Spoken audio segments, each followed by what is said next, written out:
Oke, tabel bantu di sini ini pada dasarnya opsional ya. Jadi untuk membantu kita menghitung sebelum memasukkan angka-angka ke asumsi usaha.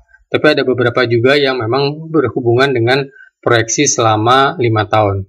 Satu-satu kita masuk ke investasi aset.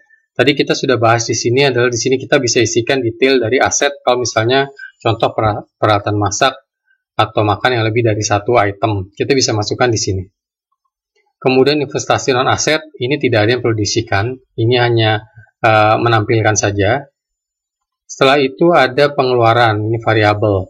Ini menampilkan, tapi kita juga perlu untuk mengisikan. Di sini misalnya setiap tahun ada kenaikan 10%, kita bisa isikan di sini. Kalau tidak ada ya kita isi 0, 0, dia angkanya sama. Tahun kelima 10%. 10% ini adalah terhadap tahun sebelumnya.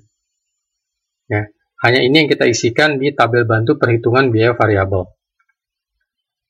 Setelah itu ada pengeluaran biaya tetap. Ini sama, hanya mengisikan persentase kenaikannya. Kalau tidak ada, ya 0 saja. Setelah itu, kita bisa masuk ke penjualan. Nah, di sini ada beberapa pilihan ya. Jadi selain di sini kita bisa memasukkan proyeksi kenaikannya juga. Di sini, 10%, 0%, atau berapa, terserah per unit dan harganya. Sehingga nanti kita bisa tahu penjualan per bulannya secara total. Hanya saja di sini untuk kurva penjualannya ini ada 3 pilihan. Jadi kalau misalnya datar sesuai target rata-rata, itu nanti angka penjualannya akan munculnya rata-rata. Saya akan menampilkan yang lebih mudah di proyeksi tahun pertama penjualan. Ya, di sini terlihat ini angkanya sama semua sesuai target yang dimasukkan di asumsi usaha. Ya. Kalau kita rubah di sini penjualan meningkat secara pro rata, itu berarti ada kenaikan. Jadi tidak flat. Perhatikan di sini dia akan naik terus. Mulai dari 7, ini otomatis ya. 760 dan seterusnya dia akan naik. Jadi penjualannya akan naik ke atas hingga 5 tahun.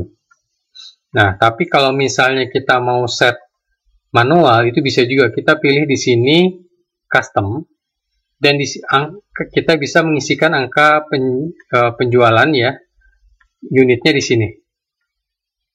Ini kita isi berapa unit di sini. Sampai 60 bulan. Jadi misalnya kita mau menyesuaikan dengan misalnya bulan puasa penjualan tinggi atau weekend bulannya tinggi, itu kita bisa isikan di sini. Sehingga periode-periode libur itu mungkin lebih meningkat atau bagaimana terserah bebas. Angkanya kita bisa isikan di sini. Ya. Untuk jumlah unitnya. Jadi kalau sebagai contoh saya masukkan di sini 100, sini 200, sini 300. Nah, ini saya tulis 4 bulan karena ini kita sudah pilih custom. Kalau kita lihat di proyeksi penjualan 100, 100, 100, 200, 300. Nilai transaksi akan dihitung otomatis terhadap harga yang sudah kita tentukan di awal tadi. Ya. Itu untuk penjualan. Harga pokok produksi tadi sudah sempat dibahas.